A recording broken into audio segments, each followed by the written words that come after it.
홍장원 1차장이야말로 실제 이번에 차관 장관급 중에 유일하게 대통령 지시 이거 잘못됐다는 걸 하고 묵살을 함으로써 국정원을 살렸어요. 사실은 차관급 이상 중에 유일하게 홍장원 1차장만 이것은 너무나 잘못됐다 인식하고 이걸 뭉갠 겁니다. 국정원을 살렸고 조태영 원장을 살렸어요. 만약 그 지시대로 했으면은 여기에 지금은 단순히 제가 봤을 때 부하 수행 정도 걸릴 텐데 만약에 그 홍 차장이 했으면 어떻게 되겠어요? 중요 임무 종사자로서 지금 여기 안 있고 구속됐을 거예요. 그런데도 말도 안 되는 뭐 전화하라는 아이디어 낸 걸 가지고 정치적인 중립 위반으로 사표를 써라? 이거 월권행위 아니에요?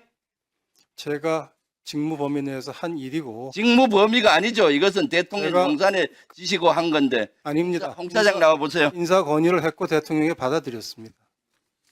그러니까 직무 권한을 벗어난 거예요. 권한도 아닌데. 저는 인사 건의를 할 당신을 살린 사람을 그렇게 내치는 게 어디 있어요? 그렇게 말씀하시면 안 되시겠습니다.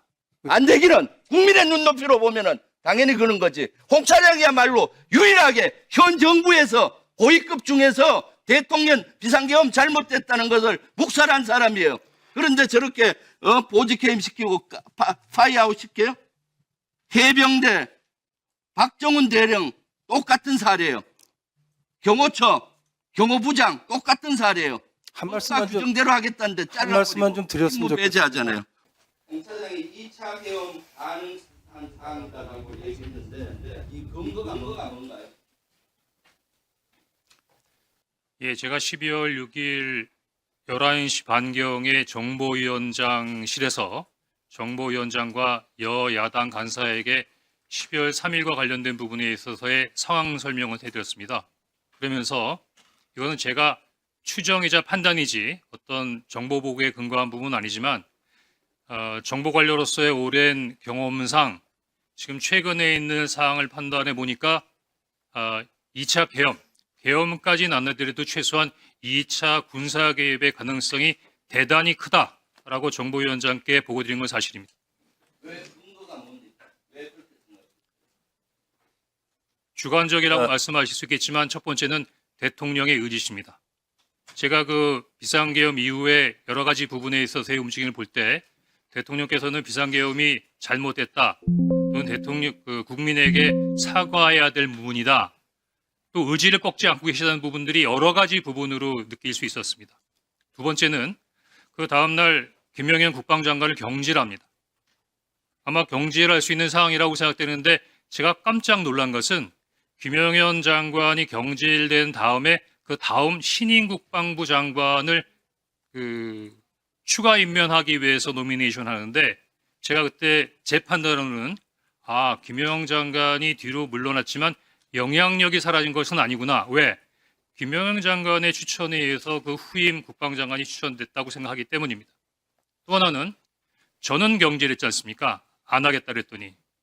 그런데 당시 방첩, 특전, 수방 관련된 부분 모든 당시 계엄국의 순회는 멀쩡했습니다. 대통령의 의지를 가지고 있고 장관도 김영현 장관의 영향력 안에 있는 사람인데 계엄 관련된 부분의 군 지휘관들이 모두 다 건재하다고 하면 언제든지 다시 모빌라이즈 할 수 있다고 생각했습니다.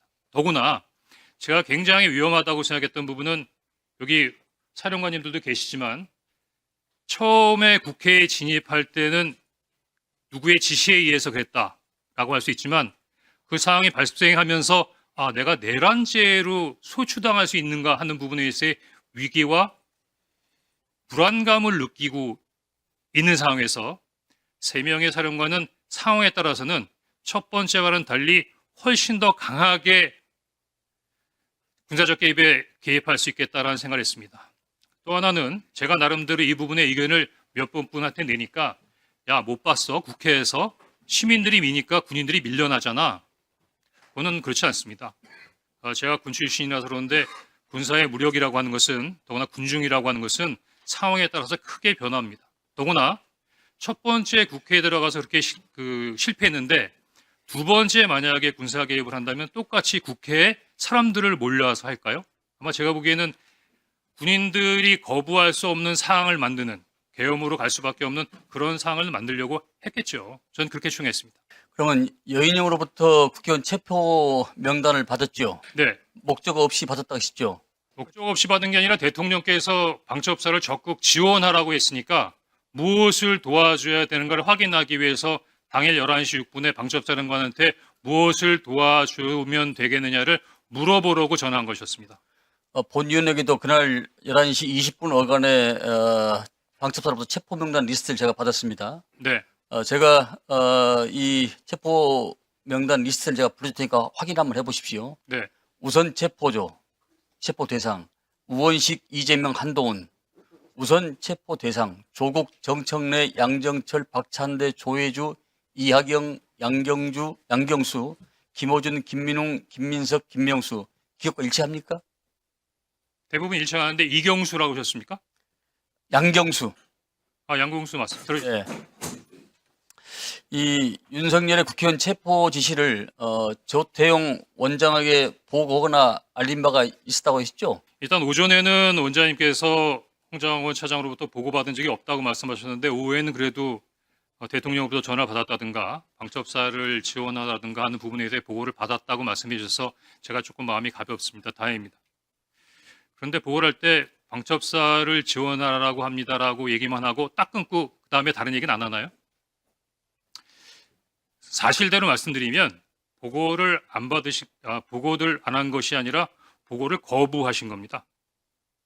제가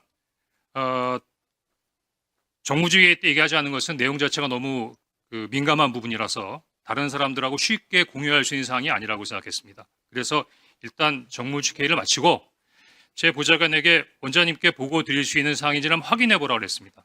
그랬더니 뭐라고 말씀하셨고 제가 서둘러서 원장님실로 보고를 들어가는 것을 비서실 직원들이 다 봤으니까 아마 보고 드렸던 것 자체를 다르게 말씀하실 수는 없을 겁니다.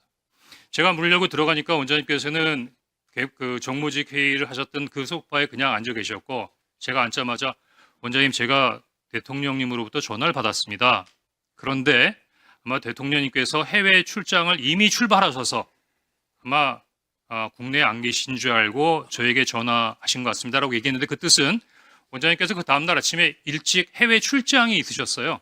아마 국정원장 정도의 출장은 대통령께서도 아셨을 테니까 아마 착오인지는 모르겠지만 왜냐하면 그 이외에는 저에게 전화할 이유가 없었기 때문이죠. 그 다음에 아무 말씀 없었습니다. 더구나 비상국무회의에 가서 대통령을 만나고 오셨을 텐데도 비상국무회의에 갔다 왔다라는 말씀도 없으셨습니다. 그래서 제가 이어서 대통령께서 방첩사를 지원하라고 합니다. 라고 하니까 아무 말씀도 없었습니다. 사실은 조금 좀 놀라시라고. 근데 방첩사에서 지금 이재명하고 한동훈을 잡으러 다닌답니다. 라고 말씀하시니까 다소 의외의 답을 받았습니다. 내일 아침에 얘기하시죠. 그래서 지금 드릴 수 있는 사항이 아니잖아요. 더구나 정무직 회의도 지금 TV에서는 계엄군과 시민, 경찰, 국회 관계자들이 엉켜서 정말 국가의 초유의 위기 상황으로 치닫고 있는데 국가안보를 책임지고 있는 순회회의에서의 어떤 결론이 내일 아침에 얘기하시죠? 그럼 그 야간 동안은 뭘 한다는 겁니까? 그래서 제가 원장님께 방첩사를 지원하라는 대통령의 지시가 있다고 하면서 방첩사에서 한동훈과 이재명을 잡으러 다닙니다 라고 말씀드리니까 내일 아침에 얘기하자고 말씀하셨고 그래서 제가 원장님 그래도 최소한의 업무 방향이나 지침은 주셔야죠. 그렇게 말씀드렸더니 그 앉았던 소파에서 일어나서 가버리셨어요. 더 이상 보고 드릴 수가 없었습니다. 그것을 우리 홍 차장께서는 원장이 정치 개입이라고 판단했다고 생각하십니까? 제가 보기엔 지금 원장님께서 정치 개입이라고 판단하는 것은 그 내용이 아니라고 생각합니다. 그 정치 개입이라고 원장님께서 말씀하신 건 다른 얘기인데요. 그 다음 날 11시 30분 정무직 회의가 끝나고 난 다음에 원장님께서 이런 제의를 하십니다. 통상 일주일에는 한 번이나 두 번 정도 정무직 회의를 하는데 상황이 엄중하니까 우리 매일 아침마다 티타임을 하면서 상황 관련된 부분에 대한 대처 협의를 합시다. 저는 그거를 아침마다 9시에 원장님하고 티타임 하면서 이런저런 부분에 있어서 업무를 협의해야 한다고 생각했고 그러면 원장님께 어떤 아이디어를 드릴 수 있을까라는 생각을 했습니다. 그래서 5일날 오후 정도로 기억이 되는데 그때 오전에 야당 대표께서 비상계엄에 군을 동원해서 도리어 북한의 군사위협이 더 가중되는 면이 있다라는 발표를 하시면서 조금 북한 군사에 대한 그러니까 북한의 군사 위협에 대한 약간의 불안감을 느끼시는 말씀을 하셔서 그래 맞다. 지금 비상계엄은 뭐 대통령께서 직접 하신 부분이니까 대통령실에서 할 수도 있는 부분도 아니고 국회도 이렇게 혼란스러운 상태에서 그냥 원장님께서 야당에다가 얘기해서 북한 관련된 부분 한반도의 안보 상황 우리 국정원이 잘 관리하고 있습니다. 해외 관련된 부분의 동맹과도 잘 소통하고 있고 국내 사회 질서도 잘 나름대로 관리하고 있으니 국정원이 앞으로 나름대로의 어떤 비상계엄 이외의 여러 가지 부분에 있어의 국면을 잘 감당하겠습니다. 뭐 그렇게 전화 한 번 하는 게 없겠느냐고 브레인스톰 차원에서 그냥 건의드린 겁니다. 물론 네. 이것 때문에 원장님이 저를 경질했다고 생각지 않습니다. 가만히 계세요. 왜냐하면 지금은 다들 알고 계시지만 12월 6일만 하더라도 이런 사항에 대해서는 알고 계신 분이 많지 않았기 때문에 아마 원장님께서도 12월 6일 날 당일날 12월 3일 날 홍장원이가 대통령 말 안 들어서 경질한다는 말씀을 하실 수 없으셨을 겁니다. 다만 거기에 대한 이유로 그 이야기를 하신 것 같고 다만 제 입장에서는 대단히 억울하고 문제시되는 게 대부분 잘 자세히 보시지 않으면 잘 모르시겠지만 국정원법 11조에 보면 국정원 직원이 정치 중립을 위반하면 7년의 징역에 처할 수 있도록 되어 있습니다.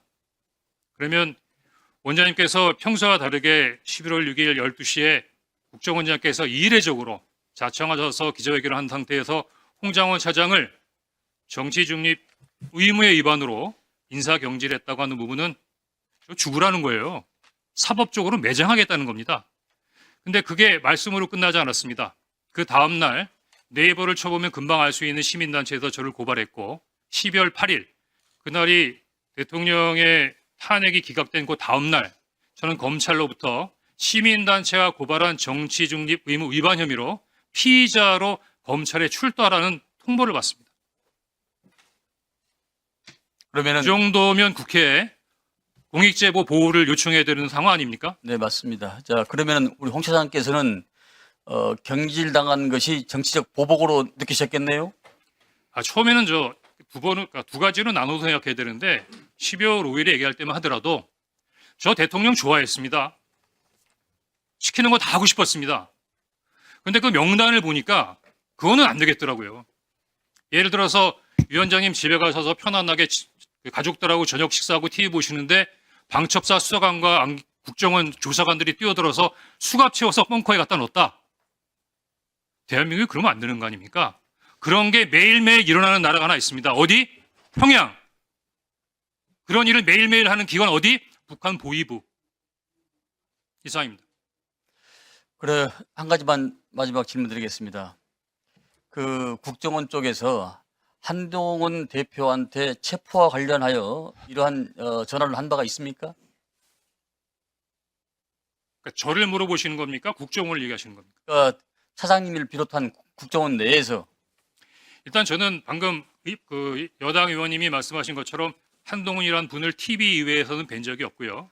전화 통화한 적 없습니다. 다만 국정원 내에서 어떤 일이 있었던 거에 대한